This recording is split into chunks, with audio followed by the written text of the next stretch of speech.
Hello students, आज हम application of derivative का लास्ट टॉपिक कवर करेंगे जिसका नाम है लैग्रेंजेस मीन वैल्यू थ्योरम। इससे पहले वाले लेक्चर में हमने इसी तरह का एक टॉपिक रोलेस थ्योरम डिस्कस किया था।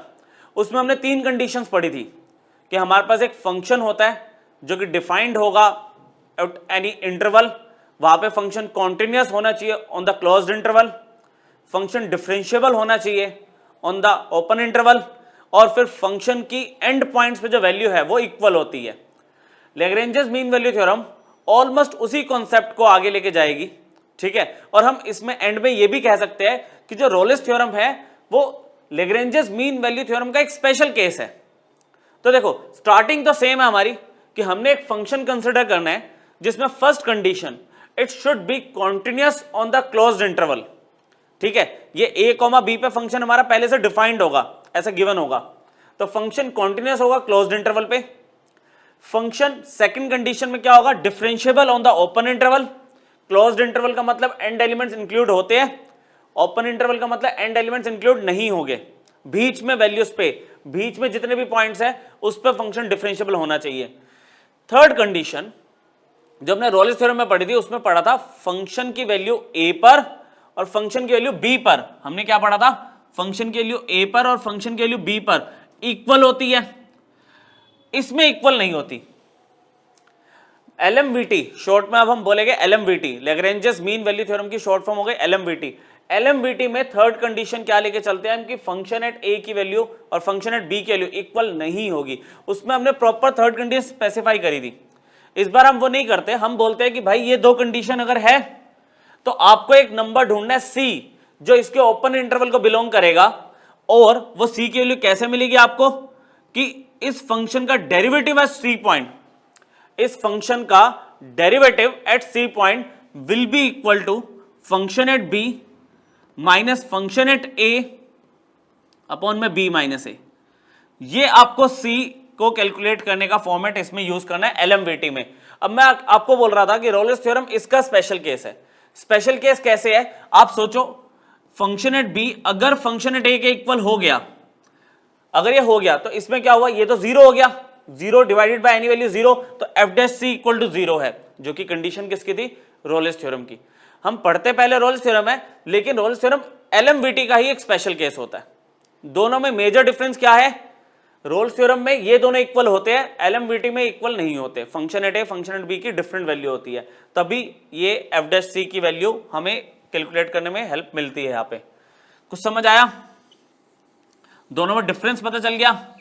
शुरू की दो कंडीशन सेम है, कॉन्टिन्यूटी और डिफरेंशिएबिलिटी की कंडीशन सेम है।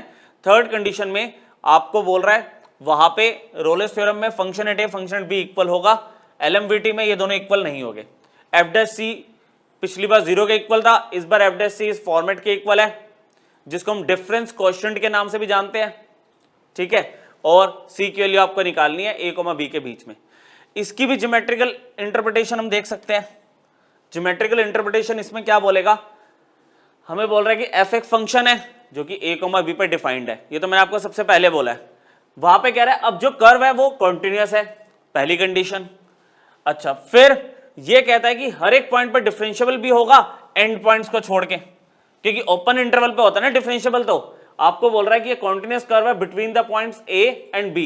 a पॉइंट आपको क्या डिफाइन किया हुआ है, small a and function at small a, ठीक है। ऐसे b और फंक्शन एट b, और आपको बोल रहा है कि हम यहाँ पे ना एंड पॉइंट्स को छोड़ के कोई भी पॉइंट ले लो, वहां पे हम एक यूनिट टेंजेंट ड्रॉ कर सकते हैं, और उस पॉइंट को मैंने बोल दिया c comma function at c। कह रहा है a और b को छोड़ के कहीं भी, ये भी पॉइंट ले सकते हो आप, ये भी ले सकते हो, हर जगह यूनिट टेंजेंट आप ड्रॉ कर सकते हो। फिर LMVT की ज्योमेट्रिकल इंटरप्रिटेशन क्या है कि उस टेंजेंट की जो स्लोप होगी, उस टेंजेंट की जो स्लोप होगी जो आपने c पॉइंट पे आपने ड्रॉ की है, कह रहा है उसकी स्लोप जो एंड पॉइंट्स है आपके, एंड पॉइंट्स उनको ज्वाइन करके जो कॉर्ड बन रही है उस कॉर्ड की स्लोप के इक्वल होगा। Slope of chord AB, slope of chord AB is equal to slope of tangent at the point c comma function at c। Rolle's theorem में क्या था, स्लोप ऑफ टेंजेंट जो थी आपकी, slope of tangent at c point is zero, क्योंकि वो parallel to x axis होती है। इसमें क्या होगा, ये tangent parallel to the chord होगा joining the end points a और b।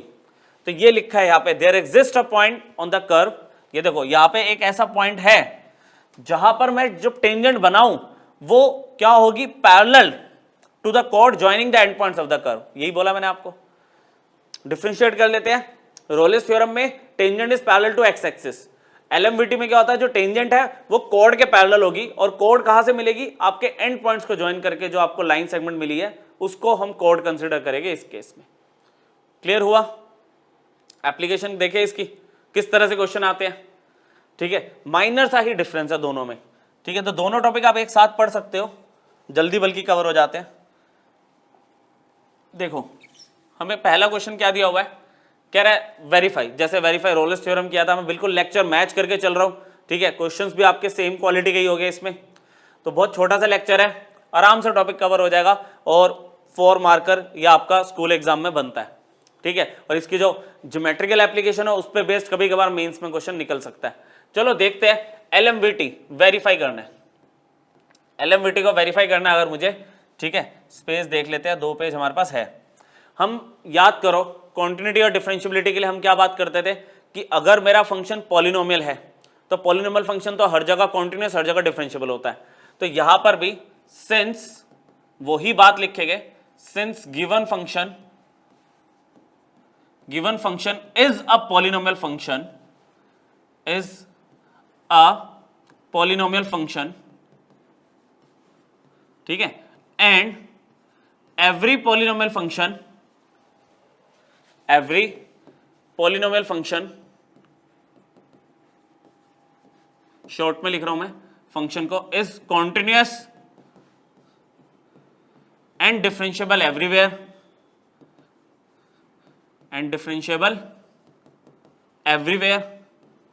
तो इस पॉइंट को यूज करते हुए हमारी शुरू की 2 कंडीशन वेरीफाई हो गई। देयरफॉर फर्स्ट कंडीशन, जब मैं आपको बोल रहा हूं कि भाई गिवन फंक्शन पॉलिनोमियल है और पॉलिनोमियल फंक्शन हर जगह कॉन्टिन्यूअस होता है, हर जगह डिफरेंशिएबल होता है, तो कह रहे हैं इस छोटे से इंटरवल की क्या बात है, इस पे भी कॉन्टिन्यूअस होगा।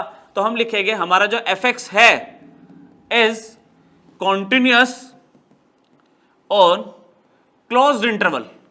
क्लोज्ड इंटरवल लेना आपको, कॉन्टिन्यूअस के लिए क्लोज्ड इंटरवल लेना है। Second condition fx is differentiable on open interval.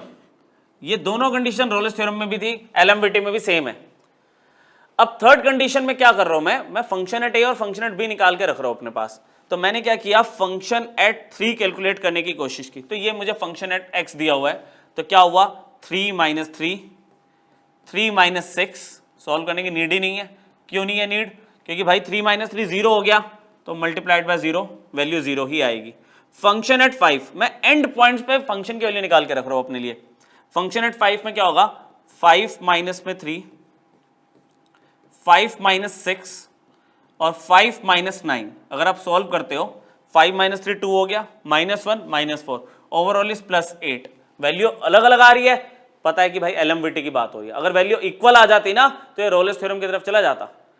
ठीक है, उसमें टेंजेंट फिर पैरेलल टू एक्स एक्सिस होती, इसमें जो टेंजेंट होगी parallel to the chord joining the points 3,5। 3,5 पे पूरा जो पॉइंट हमें मिलेगा, ठीक है, 3 और फंक्शन एट 3.5 और फंक्शन एट 5 वाला जो पॉइंट होगा उस पे जो कॉर्ड बनेगी, उस कॉर्ड की जो स्लोप होगी, हम जो पॉइंट निकालने वाले हैं वहां से जो टेंजेंट जाएगी वो दोनों की स्लोप इक्वल होगी। चलो मैथमेटिकल अप्रोच समझ आई आपको, ग्राफिकली को छोड़ते हैं अभी। fx कॉन्टिन्यूअस है क्लोज्ड इंटरवल पे, fx डिफरेंशिएबल है ओपन इंटरवल पे।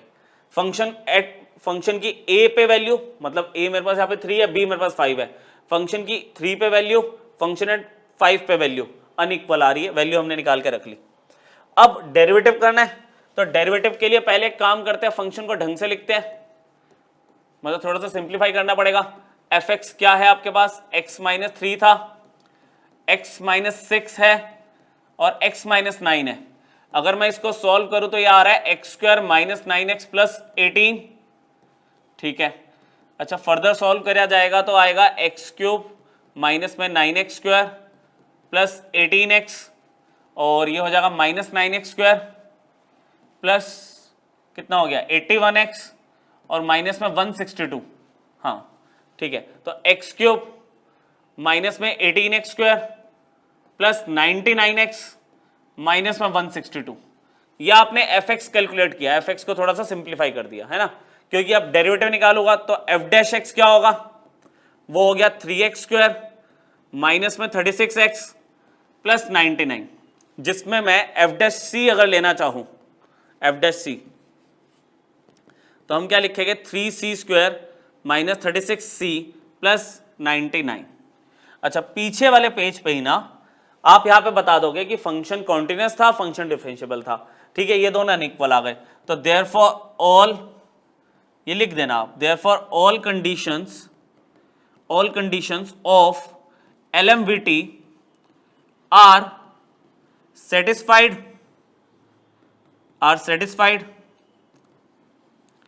then there exists a number c, then there exists a number c,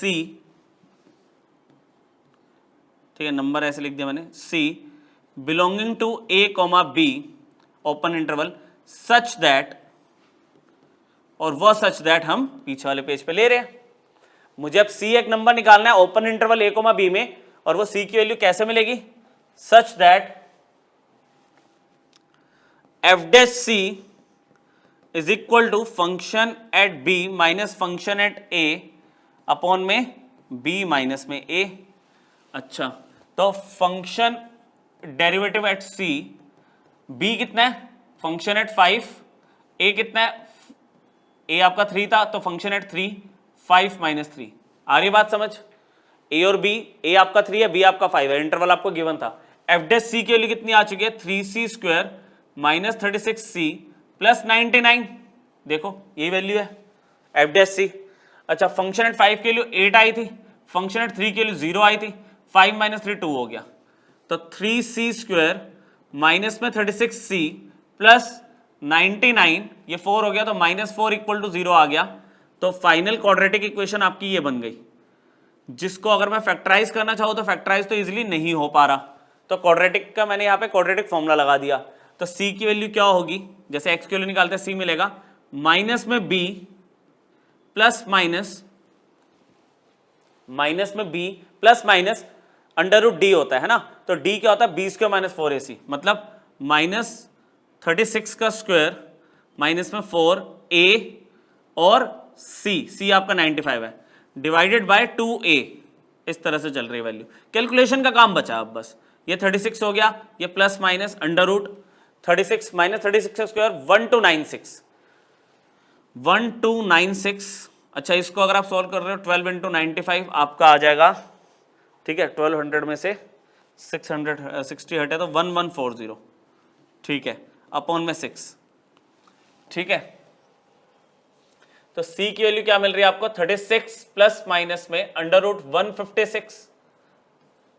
156 है अपॉन में 6, ठीक है, तो 156 आपका जा रहा है, 144 से ज्यादा 12 पॉइंट समथिंग आएगा, ठीक है, तो लॉन्ग डिवीजन से आप रफली इसको कैलकुलेट कर लेना, आपकी c की जो वैल्यू आएगी वो 36 प्लस माइनस में ये 12.49 आ रही है अपॉन में 6, तो जो c की वैल्यू आएगी एक बार आ रही है 36 plus 12.49 by 6 which is 48.49 by 6 which is approximately equal to 8.8, ठीक है, दूसरी c की वैल्यू जो आ रही है वो आएगी 36 माइनस 12.49 डिवाइडेड बाय 6, जिसमें ये हो जाएगा 24.49 by 6 which is approximately equal to 4.8। तो अगर देखा जाए c की वैल्यू 8.8 वाली तो 3,5 से बाहर है, लेकिन 4.8 तो आ गई ना उस इंटरवल में, देयरफॉर c के लिए जो 4.8 आई है it belongs to open interval 3,5, hence LMVT is verified. Lagrange's mean value theorem को हमने वेरीफाई कर दिया, हमें बस एक c की वैल्यू, ऐसा पॉइंट बताना था, एक c की वैल्यू बतानी थी जिस पे अगर मैं टेंजेंट बनाता हूं उसकी जो स्लोप होगी वो पैरेलल टू द कोड होगी जॉइनिंग द गिवन पॉइंट्स 3,5 वाला, ठीक है, 3,5 पॉइंट नहीं है, 3,5 इंटरवल है, पॉइंट क्या होगा 3, फंक्शन एट 3, और b वाला पॉइंट क्या होगा 5, फंक्शन एट 5, उससे जो कोड बनेगी वो इस पॉइंट से जो टेंजेंट जाएगी उस दोनों की स्लोप इक्वल होगी आपस में। आया समझ? वर्किंग इसमें थोड़ी सी ज्यादा है बस रोल्स थ्योरम के कंपैरिजन में, क्योंकि वहां पे इक्वल टू 0 रखते हैं, इसमें इक्वल टू में function at B minus function at A upon में बी माइनस ए लेते हैं। एक दो क्वेश्चन अलग अलग टाइप के करके देख लेते हैं, कॉन्सेप्ट टोटली सेम रहेगा। फंक्शन चेंज कर दिया, इंटरवल चेंज कर दिया, ऊपर वही है कि Lagrange's mean value theorem verify करो फॉर द फॉलोइंग केसेस। चलो, एक्स एक पॉलिनोमियल है, साइन एक्स एक ट्रिग्नोमेट्रिक है। ट्रिग्नोमेट्रिक और पॉलिनोमियल दोनों ही फंक्शन कॉन्टिन्यूअस होते हैं, डिफरेंशिएबल होते हैं हर जगह। सेम कहानी, since x is a polynomial function, ठीक है, शॉर्ट में लिख रहा हूं मैं polynomial function, and sin x is a trigonometric function, ठीक है, and every polynomial function and sin x are continuous and differentiable everywhere। ये इतना तो लिखोगे ना आप, या तो आप पूरा प्रूफ करके दिखाओ, कॉन्टिन्यूटी प्रूफ करके दिखाओ, डिफरेंशिएबिलिटी प्रूफ करके दिखाओ, जो कि बहुत टाइम कंज्यूमिंग है। अदरवाइज आप थोड़ा सा एक्सप्लेन कर दो थ्योरी वाइज कि ये पॉलिनोमियल है, ये ट्रिग्नोमेट्रिक है। और आपको ये भी एक पॉइंट बताया था मैंने रोल्स थ्योरम पढ़ाते टाइम कि जितने भी कॉन्टिन्यूअस फंक्शन अगर आपके पास है उनका सम, डिफरेंस, प्रोडक्ट, कोएफिशिएंट वो भी कॉन्टिन्यूअस होता है ना। तो ये भी कॉन्टिन्यूअस है, ये भी कॉन्टिन्यूअस है, तो इनका डिफरेंस भी कॉन्टिन्यूअस होगा। तो देयरफॉर हम बोलेंगे पॉलिनोमियल और साइन एक्स ट्रिग्नोमेट्रिक फंक्शन है, और every polynomial function sine x continuous differentiable everywhere, ठीक है। और जो हमारे पास देयरफॉर गिवन फंक्शन, देयरफॉर हमारा जो गिवन फंक्शन है एफ एक्स, एक्स माइनस में 2 साइन एक्स इज, ठीक है, first part is continuous on closed interval minus pi से पाई, और differentiable on open interval minus pi से पाई। ज्यादा बात है, अब हम क्या करेंगे यहां पे, अब हम क्या करेंगे, फंक्शन एट ए मतलब फंक्शन एट माइनस पाई निकालो। फंक्शन एट माइनस पाई क्या होगा, एक्स की जगह माइनस पाई रखा, -2 साइन माइनस पाई। इसको अगर मैं सॉल्व करता हूं माइनस पाई, अच्छा साइन में माइनस पाई क्या होगा, प्लस हो जाएगा यहाँ पे 2 साइन पाई। साइन पाई तो 0 होता है, साइन पाई तो आपका 0 होता है, तो वैल्यू आ गई माइनस में पाई, ठीक है।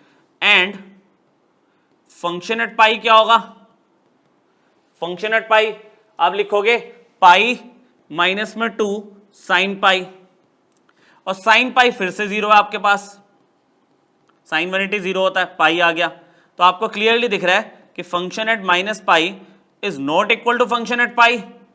एलएमवीटी की सारी कंडीशंस वेरीफाई हो गई। तो ये लिखने के बाद आगे बात करते हैं। Therefore all conditions of LMVT are satisfied, then there exists a number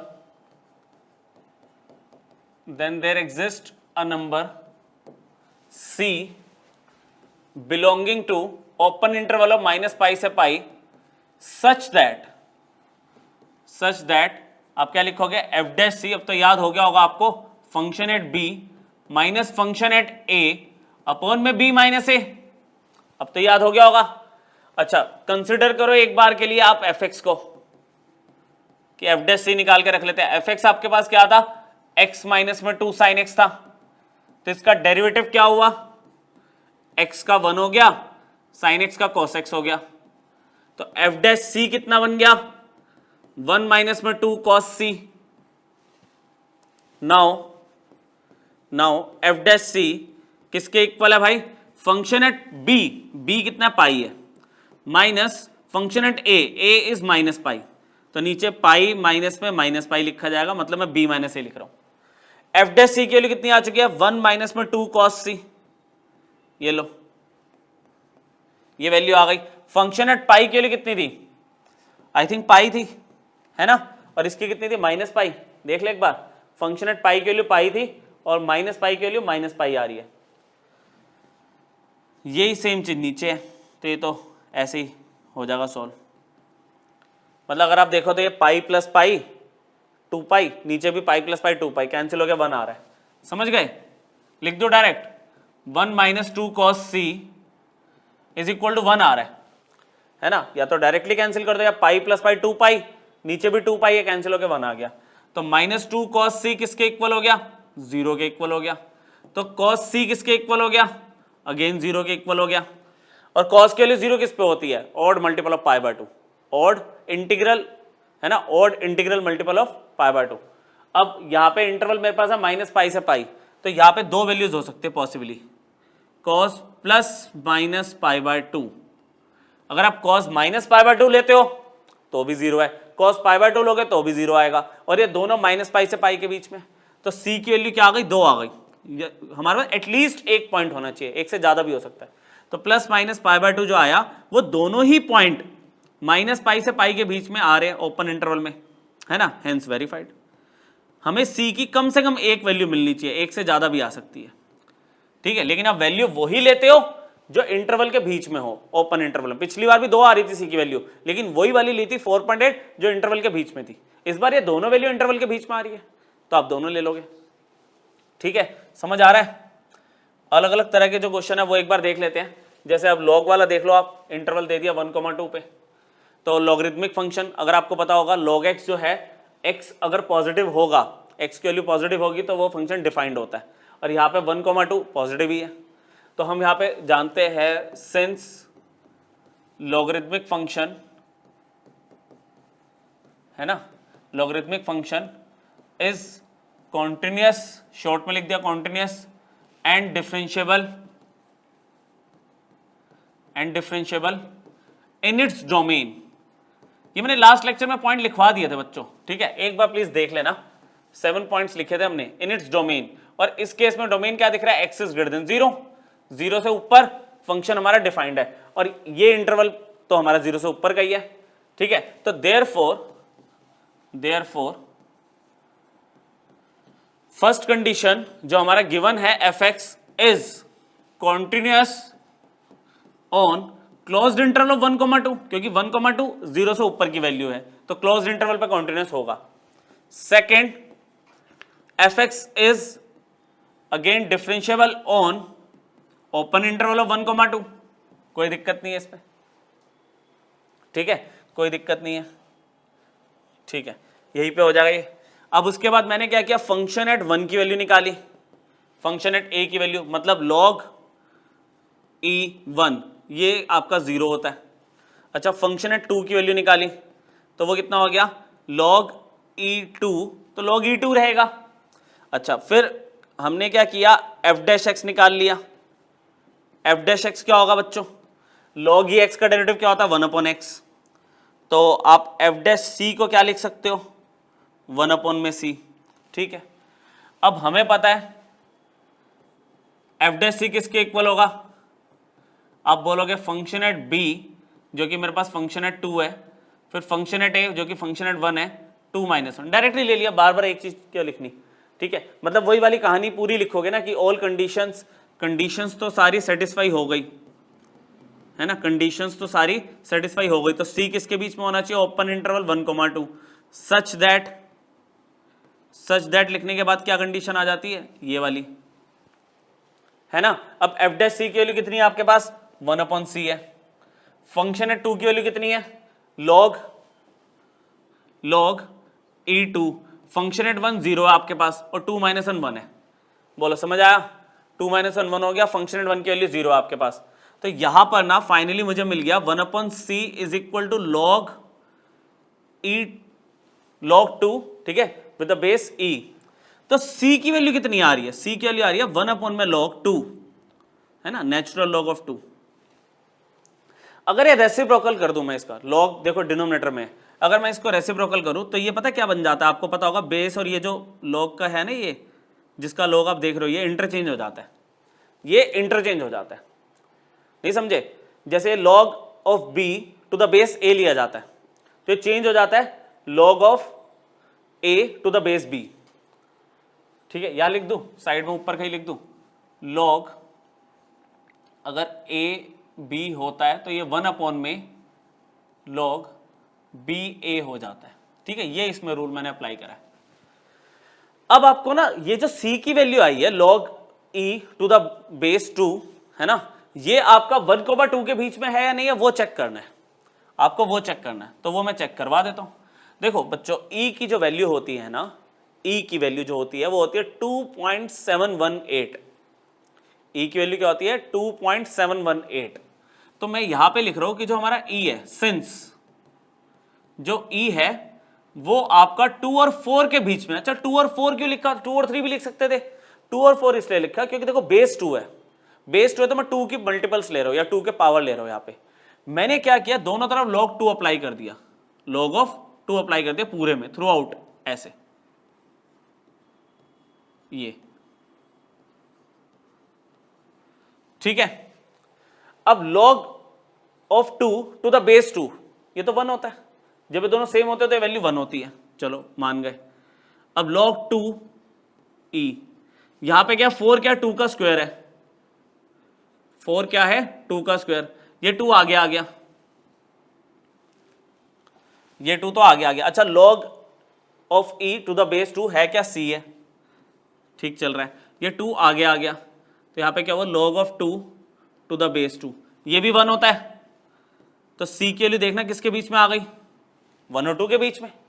हमने जो c की वैल्यू निकाली वो 1 और 2 के बीच में आ रही है, और हमारा इंटरवल 1 और 2 ही तो था, है ना। तो देयरफॉर c जो है मेरे पास log of e to the base 2 belongs to 1,2, hence verified. तो मैंने एक आपका पॉलिनोमियल फंक्शन का क्वेश्चन लिया, एक पॉलिनोमियल और ट्रिग्नोमेट्रिक का ले लिया, एक लॉगरिथमिक फंक्शन ले लिया। ठीक है, तो वही है ना, लास्ट की टेक्निक थोड़ी सी चेंज हो जाती है बस। अब एक मैं ले रहा हूं बहुत बढ़िया क्वेश्चन आपका, ठीक है, डिसकंटिन्यूअस फंक्शन। मतलब डिसकंटिन्यूअस तो हम ऐसे नहीं बोलेंगे, मतलब जहां पे फंक्शन अपनी डेफिनेशन चेंज कर रहा है किसी एक पॉइंट पे। अभी तक सिंगल सिंगल फंक्शन चल रहे थे, करना वही LMVT वेरीफाई करनी है इस इंटरवल पे। बहुत अच्छा क्वेश्चन है ये। तो देखो ऐसा होता है कि मैं बोलूं कि भाई ये मेरे पास ये भी पॉलिनोमियल है, ये भी पॉलिनोमियल है ना। यहां पे स्टार्ट करते हैं, मैं यहां पे बोल रहा हूं कि 2 + x³ and 3x both are polynomial functions. कोई दिक्कत नहीं है इसमें, दोनों पॉलिनोमियल फंक्शंस हैं, चलो मान गए। ठीक है, एंड एवरी पॉलिनोमियल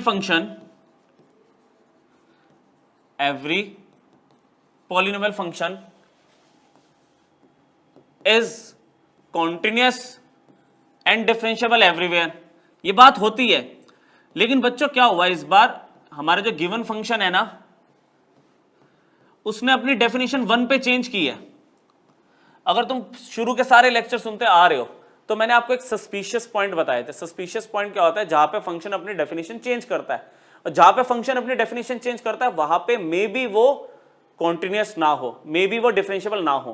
तो इसको मैं डायरेक्टली नहीं लिख सकता, इसको मैं डायरेक्टली नहीं लिख सकता। बोथ, मैं ये बोल रहा हूं कि दोनों अलग अलग पॉलिनोमियल फंक्शन अगर है तो पॉलिनोमियल फंक्शन हर जगह होते हैं, लेकिन बट इन दिस केस, क्योंकि यहां पे ये लिख देता हूं मैं आपके लिए, but in this case fx, ये पूरा लिख देता हूं, is changing its definition at x is equal to 1। तो ये एक सस्पिशियस पॉइंट हो गया हमारे लिए। तो मुझे अब बहुत ही तसल्ली रखते हुए पहले एक 1 पे कॉन्टिन्यूटी चेक करनी पड़ेगी, 1 पे डिफरेंशिएबिलिटी चेक करनी पड़ेगी, फिर हम बात करेंगे मीन वैल्यू थ्योरम की। तो मैं यहीं पे ना हेडिंग डाल रहा हूं, continuity at x equal to 1। Use करते हैं स्पेस को, क्योंकि बड़ा क्वेश्चन है ये हमारा LMVT का। Continuity at x equal to 1 मैंने ले लिया LHL at x is equal to 1, जिसका मतलब क्या होता है, limit x tends to 1 negative ली जाती है fx। अब 1 नेगेटिव का मतलब क्या हुआ, 1 से कम वाला फंक्शन मुझे लेना है। 1 से कम वाला फंक्शन कितना है, 2 + x³, 2 + x³। फिर अगर आपको याद हो, ठीक है, मैं इस तरह से चल रहा हूँ आगे आगे, 1 नेगेटिव में क्या करूँगा, मैं लिमिट बदल दूंगा। लिमिट क्या बदल जाएगी, h टेंड्स टू 0। देखो पूरा जो करने का तरीका है वो तो यही है ना कि लिमिट x की जगह मैं रख दूंगा 1 माइनस एच और लिमिट ले लेगा h टेंड्स टू 0। तो यहाँ पे आएगा 2 प्लस 1 माइनस एच का होल क्यूब। h की वैल्यू अब अगर मैं 0 रखता हूँ यहाँ पे तो आ जाएगा 2 प्लस 1 का cube which is equal to 3। LHL तो हो गया सॉल्व आपका, ठीक है, LHL तो आपका सॉल्व हो गया। अब मैं ले रहा हूँ RHL at x is equal to 0। तो लिमिट x टेंड्स टू 0, 0 नहीं 1 पे लेनी है ना, सॉरी 1 पर है ना, 1 पॉजिटिव fx। अब 1 पॉजिटिव मतलब 1 से बड़ा वाला फंक्शन देखना मुझे, तो वो 3x है। Limit x tends to 1 positive 3x ले लिया। तो यहां पे लिमिट कैसे चेंज होगी, लिमिट h टेंड्स टू 0 और x की जगह क्या रखा जाता है 1 प्लस एच। h को अगर मैं 0 ले लूं तो ये भी 3 आ रहा है, ये भी आपका 3 आ रहा है। LHL 3 आया, RHL 3 आया। अच्छा फंक्शन एट 1 बताना कितने, फंक्शन एट 1 मतलब जब x की वैल्यू इक्वल टू 1 कहां पे, यहां पे है, उसमें x की वैल्यू 1 रख दो तो क्या आएगा 2 प्लस 1 रेज टू पावर 3, ये भी 3 आ रहा है। तो हम क्या लिख रहे हैं यहां पे, जरा सी जगह में LHL equal to RHL equal to function at 1। तो फंक्शन कॉन्टिन्यूअस तो है यार, देखो हर जगह कॉन्टिन्यूअस था यह फंक्शन, लेकिन 1 पे मुझे डाउट था क्योंकि 1 पे अपनी डेफिनेशन चेंज कर रहा है, तो मे भी बीच में गैप आ जाता या ब्रेक मिलता, नहीं मिला। LHL से मैं लेफ्ट साइड से अगर 1 पे अप्रोच कर रहा हूं, राइट साइड से 1 पे अप्रोच कर रहा हूं, या 1 पे मैं देख रहा हूं फंक्शन की वैल्यू सेम आ रही है, लिमिट उसकी सेम आ रही है, तो फंक्शन कॉन्टिन्यूअस है 1 पर भी, हर जगह तो कॉन्टिन्यूअस था 1 पे भी है। चलो अब डिफरेंशियबिलिटी लेते हैं। डिफरेंशियबिलिटी देखेंगे अब हम, उसकी डेफिनेशन याद दिलाता हूं आपको। Differentiability at x is equal to 1, तो उसमें हम लेते थे LHD at x is equal to 1। आपको याद दिलाओ तो limit x tends to 1 negative लेते थे हम और लिखते थे fx माइनस में फंक्शन एट 1 अपॉन में x माइनस 1। अच्छा इसमें भी सिलेक्शन ऑफ फंक्शन तो वो ही है कि 1 से कम वाला फंक्शन, 1 नेगेटिव है तो 1 से कम वाला फंक्शन आपको सिलेक्ट करना है, जो कि 2 प्लस एक्स क्यूब है। अब फंक्शन एट 1 की वैल्यू, फायदा उठाओ, फंक्शन एट 1 की वैल्यू आप निकाल चुके हैं, यहां पे 3 है, फंक्शन एट 1 की वैल्यू 3 है, ठीक है, तो आप डायरेक्टली रखोगे यहां पे 3 अपॉन में x माइनस 1 है। अच्छा लिमिट ऐसे तो डायरेक्टली चेंज होगी नहीं, 1 नेगेटिव, ऐसे 1 नेगेटिव तो हटाया नहीं जाता, थोड़ा सा सॉल्व करते हैं। ये ऊपर कितना आ रहा है, एक्स क्यूब माइनस में 1 आ रहा है, नीचे x माइनस 1 है, लिमिट अभी चलने दो, ठीक है। अच्छा एक्स क्यूब माइनस 1 मतलब क्या हो गया, इस 1 को क्या मैं 1 का क्यूब ले सकता हूं, तो a cube minus B cube में क्या आएगा, a minus B A square plus B square, 1 का स्क्वायर 1 ही रहेगा, प्लस x इंटू 1 अपॉन में x माइनस 1। x माइनस 1 से x माइनस 1 कट गया, limit x tends to 1 negative, क्या बचा, limit x tends to 1 negative में क्या बचा, आपके पास वैल्यू आ चुकी है x square plus 1 plus x. अब उसके बाद हमने क्या सीखा है, लिमिट बदल दूं, h टेंड्स टू 0 और x की जगह क्या आएगा 1 माइनस एच का स्क्वायर प्लस 1 और यहां पर भी 1 माइनस एच, ये लिमिट ऐसे बंद, h की वैल्यू 0 रखी है यहां पे, तो 1 माइनस 0 का स्क्वायर प्लस 1 माइनस 0, अरे 3 आ रहा है आंसर। LHD मतलब लेफ्ट हैंड डिफरेंशियबिलिटी का आंसर 3 आ रहा है। जगह को यूज करते हुए मैं कंसिडर कर रहा हूं RHD, consider RHD at x is equal to 1, तो उसमें हमारी डेफिनेशन क्या रहती है राइट हैंड डिफरेंशियबिलिटी की, 1 पॉजिटिव लेंगे, बाकी एक्सप्रेशन तो सेम ही रहता है, fx minus function at 1 upon में x माइनस 1। अगर आप पीछे जाके देखोगे तो 1 से बड़े वाला फंक्शन कौन सा दिया हुआ था, 1 से बड़े वाला फंक्शन 3x था, फंक्शन एट 1 के लिए 3 थी अपॉन में x माइनस 1, 3 कॉमन आ रहा है, यहीं पे लिख दो 3 आपका कॉमन आ रहा है, तो x माइनस 1 अपॉन में x माइनस 1 कट गया, x माइनस 1 क्या मिला, limit x tends to 1 positive में सिर्फ 3, लिमिट बदल दूं, limit h tends to 0, limit h tends to 0 और x की वैल्यू 1 प्लस एच अगर मैं रखूँ यहाँ पे, x है ही नहीं, कहाँ रखेंगे, ये तो 3 का 3 रहेगा। अच्छा फिर मैं कह रहा हूँ लिमिट h की वैल्यू 0 रख दो, h है ही नहीं तो ये 3 रहेगा। तो आपको दिख रहा है LHD RHD के इक्वल है, विच इज इक्वल टू f'1, मतलब आपको फंक्शन का डेरिवेटिव 1 पे कितना मिल गया, 3 मिल गया। तो ये तो फंक्शन हमारा डिफरेंशिएबल भी है 1 पे। मुझे 1 पे डाउट था कि फंक्शन में कहीं शार्प कॉर्नर तो नहीं आ गया, नहीं आया, स्मूथ चल रहा है, differentiable at x equal to 1। तो मेरा फंक्शन कॉन्टिन्यूस था, डिफरेंशिएबल था हर जगह, सिर्फ मुझे 1 पे डाउट था, कॉन्टिन्यूस भी है 1 पे या डिफरेंशिएबल भी है। तो अब बात करते हैं LMVT की, दोनों कंडीशंस। तो therefore conditions of LMVT are satisfied. Question खत्म नहीं हुआ, अब क्या करें, अब मुझे f' निकालना है। f' निकालने के लिए बच्चों पहले तुमने fx को कंसिडर किया। fx क्या था, 2 प्लस एक्स क्यूब था when x is less than equal to 1, और 3x था when x is greater than 1। मैंने यहाँ पे f' निकाला, जब f' निकाला तो दोनों का ही होगा, इसका करा तो 3x² बन गया when x is less than equal to 1, और ये बन गया 3 when x is greater than 1। ठीक है, अब हमें पता है बाय LMVT हम जो जानते हैं, हमें पता है कि f' या f' function at b minus function at a upon में b माइनस a होता है ना। तो अभी f' के बारे में मुझे ज्यादा खास नहीं पता कि कौन सा लूं, ये वाला लूं या ये वाला लूं, अभी मुझे आइडिया नहीं है। तो मैं फंक्शन एट b और a, पहले इनकी वैल्यू देखता हूं, b और a का देखे जरा हिसाब किताब। -1,2 पे लेना है, मुझे इंटरवल क्या दिया हुआ है, -1,2।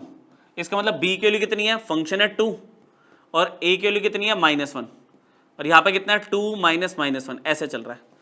f' is equal to function at 2। देखो मैं फंक्शन वो वाला सिलेक्ट करूंगा जब x की वैल्यू 2 हो, है ना। तो x की वैल्यू 2 जो है उसमें देखना ये वाला फंक्शन लिया जाएगा x की वैल्यू 2 के लिए।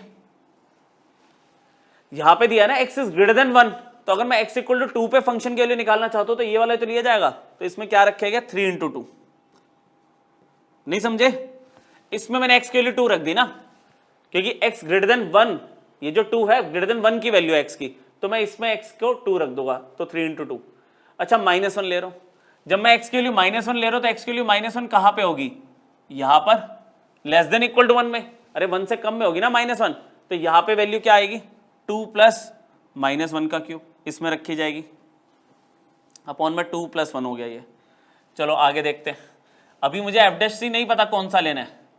ठीक है, ऊपर कितना आ गया 6 माइनस में, अच्छा ये कितना होगा, -1 का क्यूब -1, तो 2 - 1 1 आ रहा है, अपॉन में 3, तो f' कितना आ गया 5/3। 5/3 इज मतलब 1 पॉइंट समथिंग, है ना, 1 पॉइंट समथिंग। यहां पे देखो f' जो कह रहा है तुम्हें, f' कह रहा है कि अगर वैल्यू x की 1 से बड़ी है तो 3 आना चाहिए। f' 3 आ रहा है जब x की वैल्यू 1 से बड़ी है, लेकिन मेरे पास तो f' की वैल्यू 5/3 आ रही है। f' की वैल्यू 5/3 मतलब ये वाला केस तो हो ही नहीं सकता, क्योंकि इस केस में तो 3 आ रहा है ना आंसर, 5/3 से बड़ा आ रहा है आंसर। अब यहां पर इसका मतलब f' मैं ये लूंगा जब x less than equal to 1 का केस है। देखो दो पॉसिबिलिटी है ना f' को लेने की, या तो ये या ये। अच्छा f' का आंसर यहाँ पे 3 आ रहा है, जबकि वो कह रहा है 5/3 होना चाहिए, है ना, तो 3 तो हो ही नहीं सकता। यहाँ पे जब 5/3 बोल दिया तो 1 पॉइंट समथिंग है, ये वैल्यू 1 पॉइंट समथिंग से ज्यादा वाली है, तो छोड़ दो इसे, तो ये ले लो आप। तो f' में 3c² होगा, 3c², मतलब मैंने 3x² लिया, f' कितना हो गया 3c²। व्हेन आप बोलोगे c जो है वो लेस देन इक्वल टू 1 हो सकता है, लेस देन इक्वल टू 1, है ना, इस पॉसिबिलिटी पे। अब सॉल्व किया तो c² कितना हो गया आपका 5/9 हो गया। अच्छा c के लिए कितनी हो गई, √5/9 हो गई। ठीक है, जिसको मैं देखूं तो ±√5/3 हो गया। अच्छा c अगर मैं लेता हूं तो प्लस माइनस ये होता है 2.236/3, है ना, तो 0 पॉइंट समथिंग आ रहा है प्लस माइनस पे। और मेरे पास जो वैल्यू है इंटरवल क्या है, -1 से 2। देखो ना, माइनस में अगर 0 पॉइंट समथिंग आ रहा तो वो भी वैल्यू बिलोंग करेगी, और 0 पॉइंट समथिंग प्लस में आ रहा वो भी वैल्यू बिलोंग करेगी इसमें। तो हमारे पास सी की दोनों वैल्यूज जो आ रही है यहाँ पे वो इस इंटरवल को बिलोंग कर रही है, हेंस वेरीफाइड। तो ये एक बढ़िया क्वेश्चन था एलएमवीटी का, जिसमें आपको कॉन्टिन्यूटी डिफरेंशियबिलिटी दोनों करके दिखानी पड़ी। अच्छा, स्कूल में कई बार टीचर कहते हैं कि नहीं यार, कॉन्टिन्यूटी डिफरेंशियबिलिटी अगर सिंगल पॉलिनोमियल फंक्शन है ना, वहां भी आप करके दिखाओ। तो जो मैंने प्रोसेस अभी फॉलो करा है ना, अब वो लगा दो। आप एक पॉइंट पे कॉन्टिन्यूटी करके दिखाओ, LHL RHL, फिर एक पॉइंट पे आपने डिफरेंशियबिलिटी करके दिखा दी, LHD RHD। इक्वल आ रही है चीजें तो कॉन्टिन्यूस भी है, डिफरेंशियबल भी है। ठीक है, लास्ट क्वेश्चन देखते हैं बच्चों एलएमवीटी का। जैसे हमने एप्लीकेशन की थी, ज्योमेट्रिकल एप्लीकेशन रोल्स थ्योरम में, ऐसे ही इसमें भी है। आपको कह रहा है एलएमवीटी को यूज करो और एक पॉइंट बताओ इस कर्व के ऊपर, ठीक है, जो इस इंटरवल पे डिफाइंड है, जब उसकी टेंजेंट पैरेलल होगी chord joining the end points of the curve. Same वही कहानी। देखो हमने क्या किया, y is equal to root x minus 2 है, ठीक है। अब मैं यहां पे देखूंगा कि भाई 2,3 वाला जो इंटरवल है उसमें अगर मैं कोई भी वैल्यू लेता हूं, मान लो 2.1, 2.2, 2.3, ठीक है, या 2 या 3, फंक्शन की एक यूनिक वैल्यू आ रही है ना, ठीक है। फॉर 2,3 जो fx है मेरा, इसको मैंने fx ले लिया, एज्यूम्स, ठीक है, या फिर इसमें ऐसे लिखेंगे, for each value of x belonging to closed interval 2,3 fx assumes a unique value, ठीक है, एक यूनिक वैल्यू मिल रही है मुझे, तो हम यहां पे लिख देते हैं therefore fx is continuous on closed interval. मतलब सिंपल सा लॉजिक है ना, कोई भी पॉइंट अगर आप लेते हो उस पे आपकी यूनिक वैल्यू, अलग अलग वैल्यू नहीं आ रही, मतलब लेफ्ट से राइट से उस पॉइंट पे फंक्शन की वैल्यू सेम आ रही है, तो हम बोलते हैं कि वो फंक्शन कॉन्टिन्यूस है। अच्छा, साथ में ही हमने फिर से कंसिडर किया fx को, consider fx is equal to root x minus 2 है आपके पास, तो आपने बड़े आराम से f डैश एक्स निकाल दिया। f डैश एक्स इसका कितना होगा, 1/2 अंडर रूट एक्स माइनस 2। ये भी एग्जिस्ट करता है, ये भी एग्जिस्ट करता है, लेकिन किस पे, for x belonging to open interval 2,3, 2 पे नहीं करता, ओपन इंटरवल उसके बीच की वैल्यूज पे एग्जिस्ट करता है ये। तो हमारे पास fx डिफरेंशिएबल भी है, डिफरेंशिएबल भी है किस पे, ओपन इंटरवल पे। नेक्स्ट पेज पे चले गए हम, कॉन्टिन्यूस है, डिफरेंशिएबल है, तो therefore all conditions of LMVT are satisfied. ठीक है, सेटिस्फाई हो गई सारी कंडीशंस, तो उस बेस पे हम क्या बोलेंगे, then there exist a number C, ठीक है, belonging to open interval of 2,3 such that f dash c किसके इक्वल होगा, function at 3 minus function at 2 upon में 3 माइनस 2। नाउ एक एक करके वैल्यू उठाते हैं। f डैश x कितना था बच्चों, वो तो निकाल लिया था हमने पीछे, 1/2 अंडर रूट एक्स माइनस में 2, तो f डैश c कितना हो गया, 1/2 अंडर रूट c माइनस 2। ठीक है, यहां तक हो गई बात खत्म। अच्छा, फिर fx तो मुझे पता है कितना है, अंडर रूट एक्स माइनस 2 था ना, तो फंक्शन एट 2 की वैल्यू कितनी है, मतलब फंक्शन एट a की वैल्यू, वो तो आप लिखोगे 2 माइनस 2 0 आ रही है, क्या कहते हो, फंक्शन एट 2 की वैल्यू तो 0 हो गई। फंक्शन एट 3 निकाल लो सिमिलरली, फंक्शन एट 3 कितना होगा, अंडर रूट 3 माइनस 2, ये अंडर रूट 1 आ गया। ठीक है, अब इस कंडीशन को उठाए, नाउ हमें पता है f dash c function at 3 minus function at 2 upon में 3 माइनस 2 है, तो f डैश c कितना निकाला, 1/2 under root c minus 2, f dash c निकाला था पीछे। फंक्शन एट 3 की वैल्यू कितनी आई है, 1, फंक्शन एट 2 की वैल्यू है 0 अपॉन में 1, 1/2 under root c minus 2 is equal to 1। चलो सॉल्विंग, क्या बचा, 1 is equal to 2 under root c minus 2, squaring कर दूं दोनों साइड, स्क्वेयरिंग बोथ साइड, यहां पे 1 होगा, यहां पे 4, यहां पे c माइनस 2। चलो सॉल्व करते हैं। 1/4 c माइनस 2, तो c की वैल्यू कितनी आ गई 2 प्लस 1/4, तो c की वैल्यू आ गई 9/4। अच्छा इस क्वेश्चन में ना ये नहीं दिखाना था कि जो c की वैल्यू आई है जो कि 2 पॉइंट समथिंग आ रही है वो इस इंटरवल में हो, चलो मान गए आपकी बात, चलो वो तो है ही, लेकिन इस बार बताना था, एक पॉइंट बताना था जहां पे टेंजेंट में ड्रॉ करूं तो पैरेलल होगी टू द गिवन कोड। ठीक है, कोड कौन सी, जॉइनिंग द पॉइंट्स 2 और 3 वाला, 2 जो आपका एंड पॉइंट 2 और फंक्शन है 2 बनेगा, और बी वाला जो एंड पॉइंट है 3 और फंक्शन है 3, उससे जो कोड बनेगी इस पॉइंट पे वो टेंजेंट पैरेलल होनी चाहिए। अच्छा पॉइंट थोड़ी मिला है, तो ये सी मिला है, तो पॉइंट कैसे मिलेगा। अब आप क्या करो, फंक्शन एट सी निकालो। फंक्शन एट सी का मतलब क्या हुआ, जैसे देखो ना एफ एक्स क्या था, एफ एक्स आपके पास था अंडर रूट एक्स माइनस में 2, तो फंक्शन एट सी हो गया सी माइनस में 2, तो c की वैल्यू आपने क्या निकाल ली है 9/4 निकाली है ना, तो उस पर ये वैल्यू निकालोगे तो सही 9/4 माइनस में 2 कितना हो जाएगा 9 माइनस 8/4 है ना, एलसीएम लेके ये हो गया 1/4 का रूट 1/2।